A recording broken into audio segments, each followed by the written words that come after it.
Aku nak Coach Members ni, korang tahu tak Coach Members ni punyalah cilaka sial lah. Coach Members ni, korang masuk. Aku nak kutuk Coach Members ni. Korang tahu Coach Members apa? Benda tu ada kat nilai, okay? So hari tu Anju ada 10,000. So Anju boleh je beli cash. Tapi sebab Anju nak siapkan tanah rumah Anju ni, so Anju cakap okey lah. So total barang tu 4,000. So dalam otak Anju, okay, Anju cakap kat taklah bayar installment je. Anju boleh bayar cash kat situ. Tapi sebab Anju nak takan rumah Anju, so perlukan duit. Saya cakap, alah tak apalah kak, kena sekali harum kan tak ada duit pula. Okay, so korang dengar tau. Coach Members ni punyalah cilaka haram jadah. Aku cakap dengan korang benda tu 4,000. Okay fine. So PA Anju pun salah dengar. Kita orang pun salah dengar. Anju memang tak dengar lah. Aku hantar PA aku je. Okay, tapi dia tak salah lah sebab dia tak faham. So diorang macam tak bagi tahu penjelasannya dengan betul. So tahu-tahu pak korang tahu. Okay, so Anju pergi I can finish the file.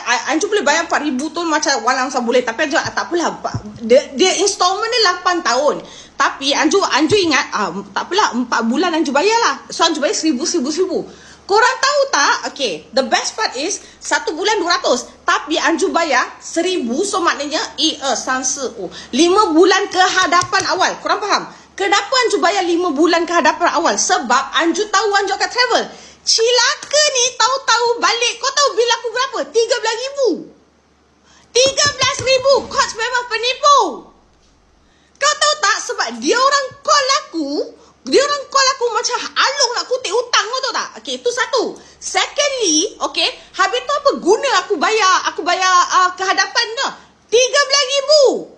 Lepas tu bila Anju tengok dekat online, semua orang kena bohong macam ni. Beli phone 2,000 lala dapat bil 8,000. Kau tahu tak, dia orang call aku macam alung. Okay, first of all, dia orang call aku macam call alung.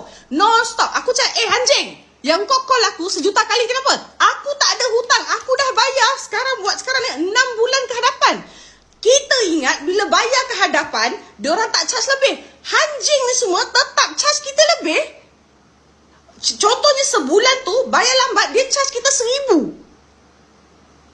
Kau percaya? So aku cakap, kau datang kau ambil barang kau sekarang, Hanat. Kau datang kau ambil barang kau. Gila tak gila? Baik aku pinjam Along pun pinjam tak macam ni. Dia orang ni kalah Along, kau percaya? Habis tu buat apa aku bayar